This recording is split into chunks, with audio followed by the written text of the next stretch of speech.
Shalom, nous allons étudier le DAF, Mem Zain dans Masechet Bava Batra, nous reprenons signe à la fin du DAF, Mem Vav Amudvet, Braïta, Tanur Abanan, Arev, Me'id, Alover, on va parler de plusieurs personnes qui peuvent éventuellement témoigner, ici à chaque fois pour celui qui emprunte. Donc on a un emprunt, lors d'un emprunt on a celui qui emprunte, celui qui prête, et on a le Arev qui est le garant. Tanur Abanan, Arev, Me'id, Alover. On dit que le Arev, le garant, peut témoigner pour l'emprunteur. Imaginons que l'emprunteur est indifférent au sujet d'un terrain, le garant peut venir témoigner s'il est au courant que le terrain lui appartient. Mais à une seule condition, c'est que cet emprunteur possède par ailleurs un autre terrain, de telle sorte à ce que la personne qui a prêté l'argent puisse se faire rembourser justement grâce à cet autre terrain. Si par contre il ne possède pas d'autre terrain, on se doute que le garant est Nogar Badava, parce qu'il se dit, comme il n'a pas d'autre terrain, si il perd ce terrain qui est le dernier qui lui reste, c'est chez moi qu'on va venir chercher l'argent, et donc du coup il n'a pas le droit de témoigner. Malvé Me'idalove, avec les mêmes conditions, même celui qui prête de l'argent à quelqu'un peut témoigner en faveur de son emprunteur, et là également à la condition Ve'ud Itla Hariti, à condition que l'emprunteur possède un autre terrain, de telle sorte à ce que la personne qui témoigne, qui est ici le prêteur, le créancier, n'ait pas de crainte de ne pas être remboursé, et à ce moment-là, il peut témoigner en sa faveur. Loker Rishon Mi'id Loker Sheni, lorsqu'il y a deux personnes qui ont acheté.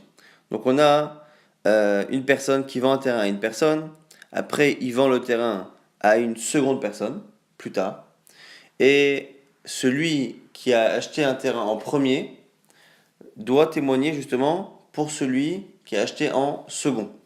Et là aussi, on peut se demander, est-ce que celui qui a acheté en premier n'a pas peur que si finalement le second acheteur, celui qui a acheté après lui, s'il n'a pas d'autre terrain, il peut craindre que si le vendeur, celui qui a vendu le terrain aux deux, si le vendeur ne peut pas rembourser ses dettes, on va venir chercher les terrains qui ont été vendus, qu'on appelle les chassim et shorbadim.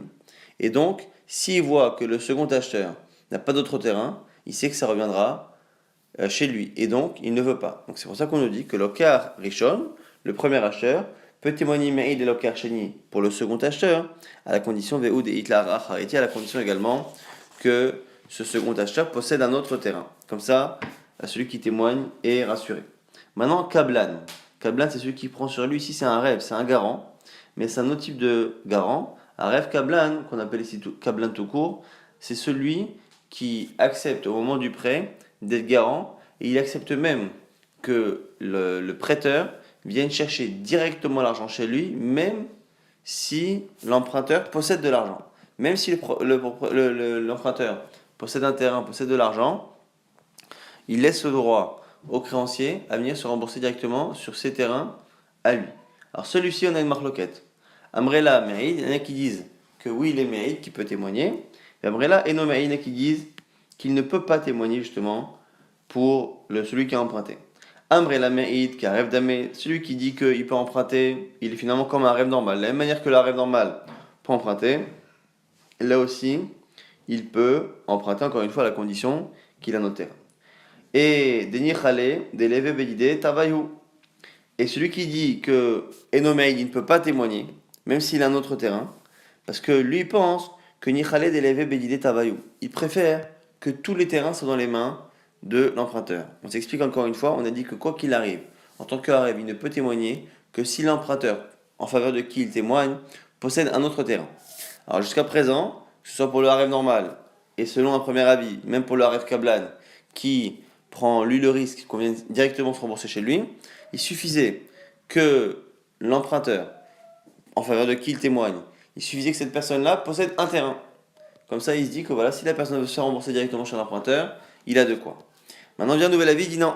Comme le Kablan, on peut aller chercher chez lui le terrain à la place d'aller chercher chez l'emprunteur, le Kablan préfère que l'emprunteur ait le plus de terrain possible. Pourquoi ? Parce que plus il a de terrain, plus il y a de chances que son créancier aille chercher un de ces terrains plutôt qu'il vienne voir le fameux Aref Kablan. Et donc du coup, c'est pour ça que même s'il a déjà un autre terrain, même si l'emprunteur a déjà un autre terrain, ça ne rassure pas assez le Kablan qui préfère qu'il en ait plusieurs Et donc, s'il doit témoigner sur un deuxième, voire sur un troisième terrain, on a peur qu'il ne témoigne pas de manière juste, puisque justement, il est noga badava, il préfère qu'il en ait des créatifs balchov.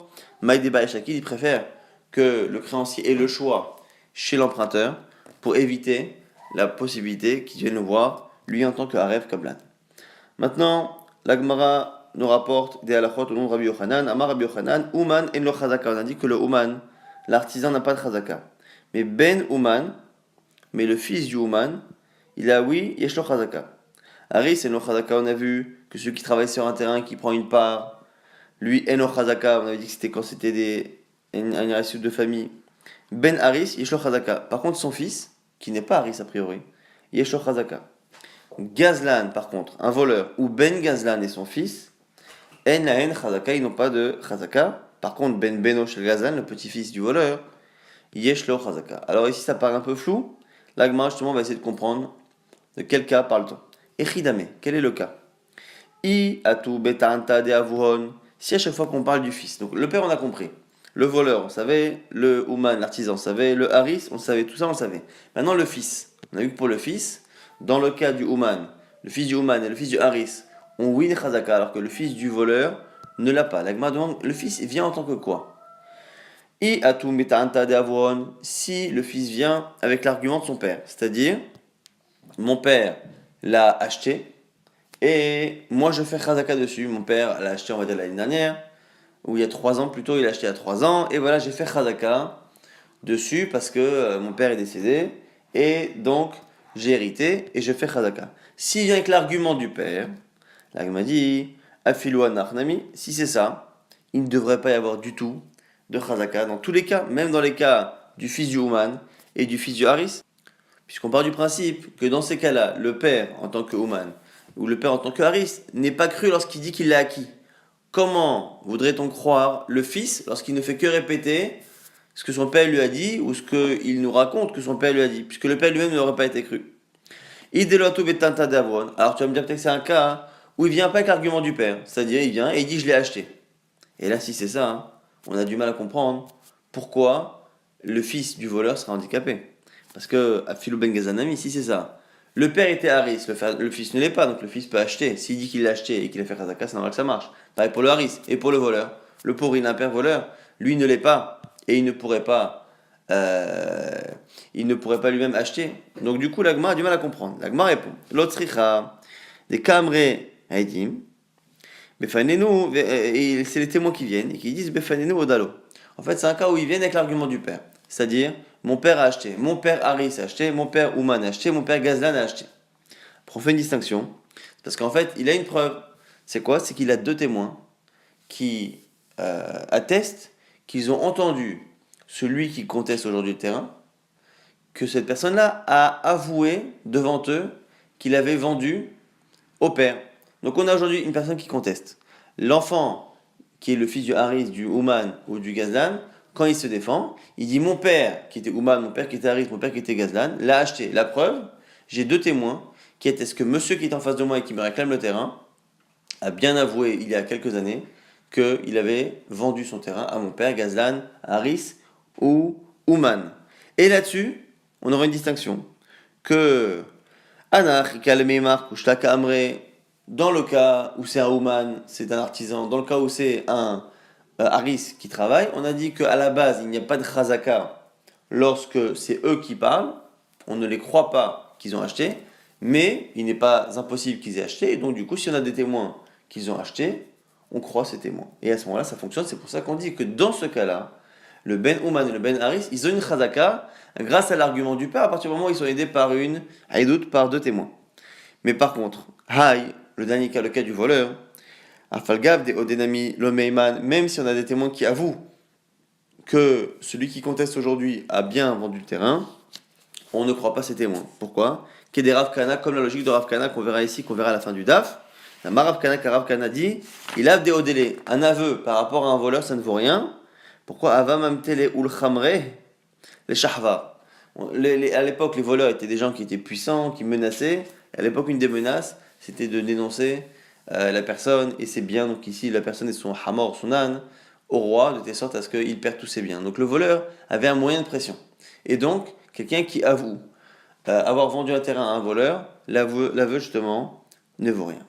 Maintenant, la Gemara nous dit qu'on a dit tout à l'heure que le fils du voleur n'avait pas de chazaka, mais par contre le petit-fils, oui. Amarava, Rava nous dit, mais tout de même, Pe'amu shafilo ben benosh gazanami eno chazaka. Parfois, hein, le petit-fils non plus n'a pas de chazaka. Echidame, dans quel cas, Kigon de Kaati betanta de Abba de Avoa. Dans le cas où il vient, avec l'argument de son grand-père. C'est-à-dire que si, quand on dit que le petit-fils du voleur a win chazaka, c'est lorsqu'il vient et qu'il dit qu'il a hérité de son père. Mais il ne dit pas que son père lui-même l'a hérité du grand-père voleur. Donc on part du principe qu'un petit-fils de voleur qui dit qu'il a hérité de son père, avec des témoins, ou même qui dit non, qui dit qu'il a hérité de son père, a priori, cela fonctionne. Par contre, dans le cas où il dit je l'ai hérité de mon père, qui lui-même l'a hérité de son père, il revient à la ta'ana du grand-père, et lorsqu'il revient à la ta'ana du grand-père, évidemment qu'il n'a pas de chazaka, parce qu'on part du principe qu'un voleur ne peut pas, enfin, probablement n'a pas acquis le terrain. Justement, maintenant, quelle est la définition de ce qu'on appelle ici le gazlan? Quelle est la définition du gazlan? Echidame, gazlan, c'est quoi le cas du gazlan?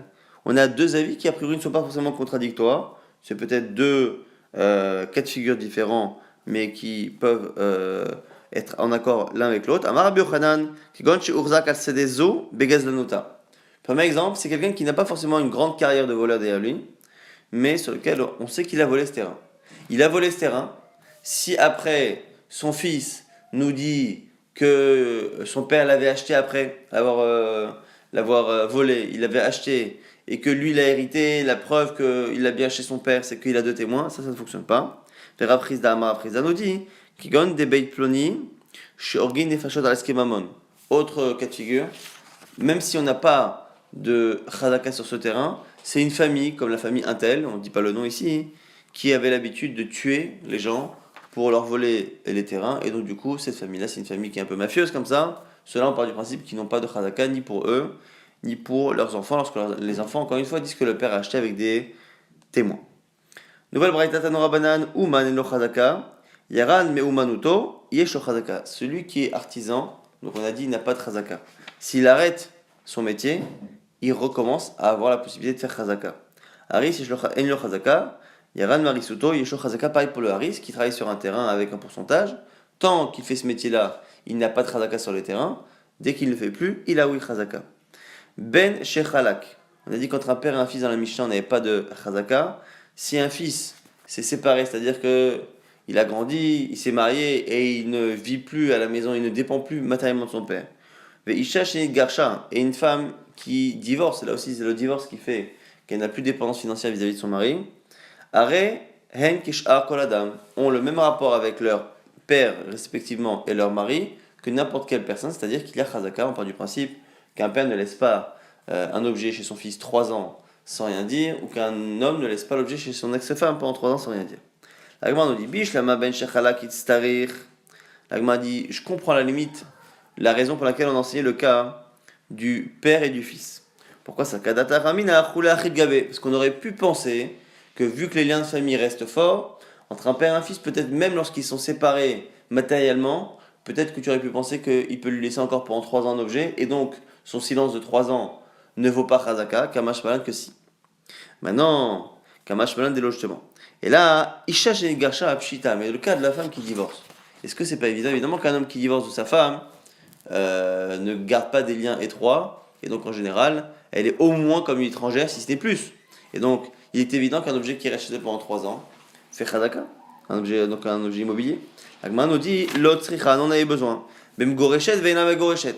Dans un cas où on ne sait pas si elle est divorcée, elle a reçu un get sur lequel on a un doute sur la validité, et donc ils ne restent pas ensemble, mais d'un autre côté elle ne peut pas non plus encore se remarier, elle a un statut intermédiaire, et qui est des rabizera comme dit rabizera, d'amar rabizera, amar rabirmiya, bar abba amar shmuel, rabizera dit au nom de Shmuel, kol makom shamu chachamim megoreshet vena megoreshet, tout cas de gitin dans lequel on dit que on ne sait pas si elle est mariée ou pas, be'alachaya be'bzonetea, le mari doit la nourrir. Et tu aurais pu penser que le fait qu'il garde finalement un lien financier, puisque c'est lui qui doit encore subvenir à ses besoins, on aurait pu penser que du coup ils ont le même statut que lorsqu'ils étaient mariés, qu'un objet, quelque chose qui est chez elle, pendant 3 ans, il y a chazaka, kamash malan, que non, c'est simplement que dans le doute, il faut bien que cette femme puisse être nourrie puisqu'elle ne peut pas se remarier, mais ça ne veut pas dire qu'il garde des relations qui justifient que le mari se taise lorsque la chose reste chez la femme pendant tant de temps.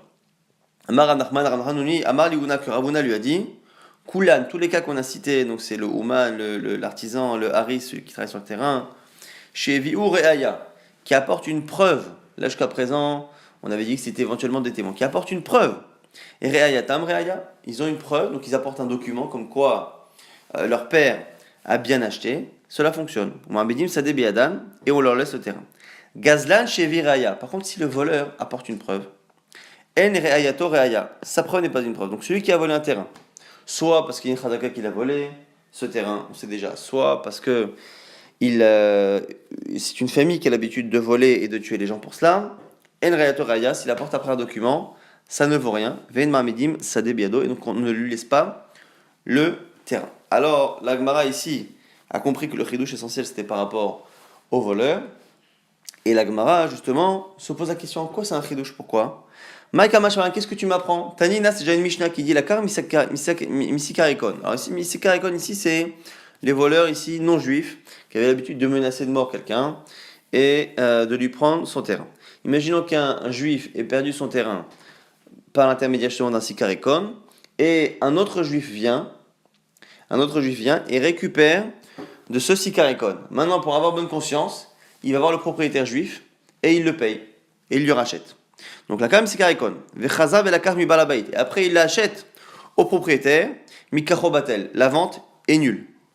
Et donc on voit déjà que lorsque le terrain a été pris de force, a été volé, et qu'après il y a un achat, ça ne vaut rien. Donc du coup, que ce soit par l'intermédiaire d'un sikarikon ou chez nous, directement le même voleur qui après vient avec un document, ça ne vaut rien. La Gemara dit non, parce que la pouké midera, parce qu'on a besoin d'exclure la vie de Rav. Rav Nachman veut dire qu'il ne pense pas comme Rav. Pourquoi? Car Rav a dit que l'oshanu et la de amarlech chazek, quand est-ce que ça ne fonctionne pas? Lorsque la personne rachète, c'est lorsque la personne rachète et que le propriétaire dit au juif qui a racheté aussi Karekon, allez va, tu peux faire chazaka sur mon terrain. Mais sans document, aval bishtar kana, mais selon Rav, s'il y a eu un document dans cet achat-là, ça fonctionne.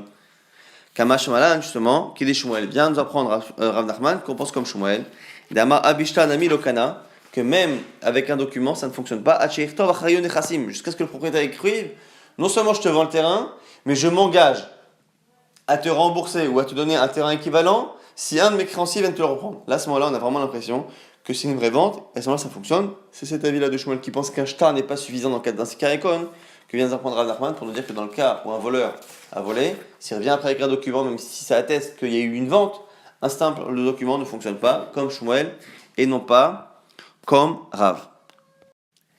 Rav Bibi Mesayem Ba Mishme de Rav Nachman. Rav Bibi termine cette halakha au nom de Rav Nachman. Karka Enlo, c'est-à-dire qu'on a dit que lorsque le voleur vient après une khadaka qu'il ait volé ce terrain ou une khadaka en général qui vole, il a un document comme quoi il l'a acheté, on a dit on ne lui rend pas le terrain. Mais si on ne lui rend pas le terrain, aval ma'ot yeshlo, mais on lui rend tout de même l'argent, parce que le document, a priori, atteste qu'il a tout de même payé pour ce terrain. Et l'agma nous dit, de quel cas on parle? Lorsque deux témoins attestent qu'il a bien donné l'argent. Si par contre, on a juste deux témoins qui attestent que la personne a avoué lui avoir vendu le terrain. Pourquoi? Même logique qu'on a cité dans le hamoud précédent, qui est de Rav Kana, comme a dit Rav Kana, de Amar, car ce qu'il a dit, il lave des odélé, parfois des aveux sont forcés de telle sorte à ce qu'il lui dit, si tu n'avoues pas, avamamtele les didé ou le hamare, le shahvar, je vais dénoncer toi, tes biens et ton âne au roi, de telle sorte à ce que tu perdes tout. Alors, dernier cas qui n'a pas tellement de rapport avec ce qu'on a vu jusqu'à présent, si ce n'est la contrainte, Maravuna Ravuna nous dit, Taliuhu vezavin, Zvine, c'est une halakha qu'on a vue dans Masechet Kiddushin au sujet du mariage. Celui qui, Taliuhu, donc c'est pendre quelqu'un par les pieds, donc c'est en gros le contraindre. Quelqu'un qui pend quelqu'un par les pieds, donc qui le suspend jusqu'à ce qu'il vende, Zvina, c'est une bonne vente. C'est-à-dire que même si c'est pas bien ce qu'il a fait, on estime que la vente est bonne. La vente fonctionne. Encore une fois, la vente, au niveau de la Torah, c'est le fait qu'à un moment donné, il y a un accord entre le vendeur et l'acheteur, et lorsque justement il y a un accord entre le vendeur et l'acheteur, à ce moment-là, le transfert de propriété se fait. Et du coup, la Gemara nous dit que même si les causes de cet accord ne sont pas louables, au final, ça fonctionne. Maïtama, quelle est la raison? Quand les mesaven inish, toute vente d'une personne, il a des anis. Si ce n'était la contrainte, mais la contrainte ici financière, lo ava mesaven, il n'aurait pas vendu. Donc, puisque tu acceptes finalement toutes les ventes qui se font depuis des millénaires, alors que chaque vente finalement se fait sous la contrainte financière de devoir récupérer un peu d'argent, et donc du coup tu vas bien que ça marche. Pareil chez nous. L'Agmara n'est pas totalement satisfaite et dit Vedil ma'achane unsa denafshe.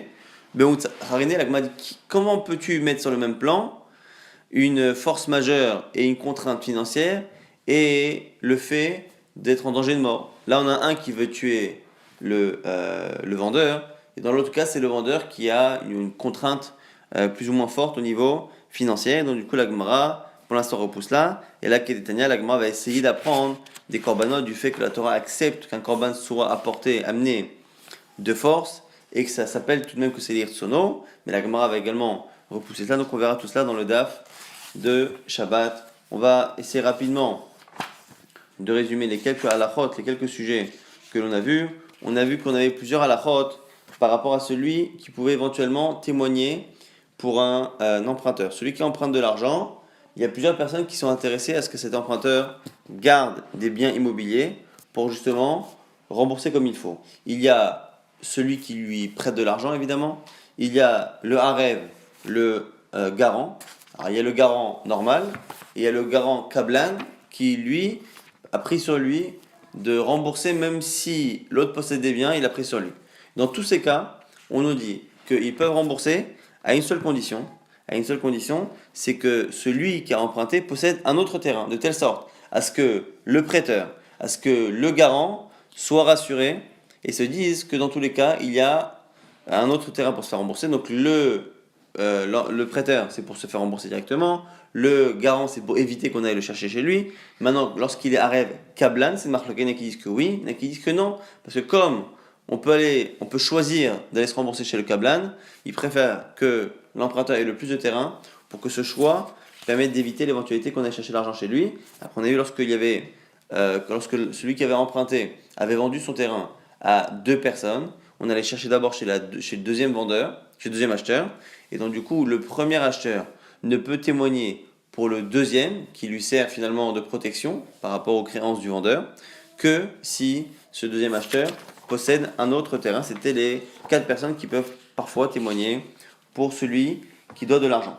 On avait vu que certains qui n'avaient pas de Tzedaka, leurs enfants parfois avaient ou pas, ça dépendait. Alors on a vu que le Ouman, le Haris et le Gazlan, eux-mêmes n'ont pas de Tzedaka. L'artisan, le Haris qui travaille sur le terrain et le voleur. Par contre, leurs enfants, quel est le cas? C'est des enfants qui viennent et qui disent mon père l'a acheté et ils ont deux témoins qui attestent que la personne a avoué, si celui qui conteste a avoué avoir acheté le terrain. Est-ce que ces aveux sont bons? On a dit les aveux vis-à-vis d'un artisan ou vis-à-vis d'un haris n'ont pas de raison de ne pas être valides. Par contre, les aveux vis-à-vis d'un voleur ne fonctionnent jamais, puisqu'on part du principe que le voleur fait peur à sa victime et le force justement à avouer devant deux témoins.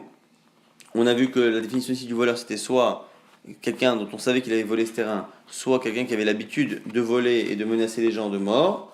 On a vu également que tout ce qui était Ouman Haris, lorsqu'ils arrêtent leur métier, ils ont une Chazaka, pareil pour le père, le fils ou un homme et une femme, lorsqu'ils ne sont plus en situation de dépendance financière, que ce soit le fils ou que ce soit la femme, il y a justement un retour à la normale, c'est-à-dire qu'il y a Chazaka si ces personnes-là gardent le bien pendant une période pour justement qu'il y ait une Chazaka, donc comme n'importe quelle personne. On a vu que toutes ces personnes-là qui n'avaient pas de Chazaka, que ce soit l'artisan ou le haris, lorsqu'ils apportent une preuve de leur achat, on les croit qu'ils ont acheté justement cette chose-là ou ce terrain. Lorsque par contre on a affaire au voleur, le voleur, ça ne fonctionne pas. Et là-dessus on avait une marloquette justement entre Rav et Shmuel. Est-ce que lorsqu'on dit que ça ne fonctionne pas, c'est lorsque il a simplement une des témoins qui disent que la personne lui a dit vas-y, je te le vends, va faire Hadaka, ou même lorsqu'il y a un document, ça ne fonctionne pas. Selon Rav, quand il y a un document, ça fonctionne. Selon Shmuel, ça ne fonctionne pas jusqu'à ce que le document atteste que celui qui a été volé initialement, aujourd'hui le vend et s'engage même à rembourser le terrain si ce terrain est pris plus tard par des créanciers. Donc là, c'est vraiment une vraie vente. On a vu au passage que lorsque le voleur avait une preuve qu'il l'avait acheté et qu'il avait payé, avec des témoins qui prouvent qu'il avait payé, à ce moment-là, il ne récupère pas le terrain, mais il récupère l'argent. Mais encore une fois, avec une preuve que la personne a bien reçu l'argent et non pas un simple aveu, puisqu'encore une fois, les aveux vis-à-vis d'un voleur ne valent rien. Et on était resté sur une sougia qui sera également le début du daf de Shabbat, sur le fait justement que selon Ravuna, une personne qui est contrainte de vendre, on estime que la vente justement est bonne et la Gemara cherche justement la source de cette halakha.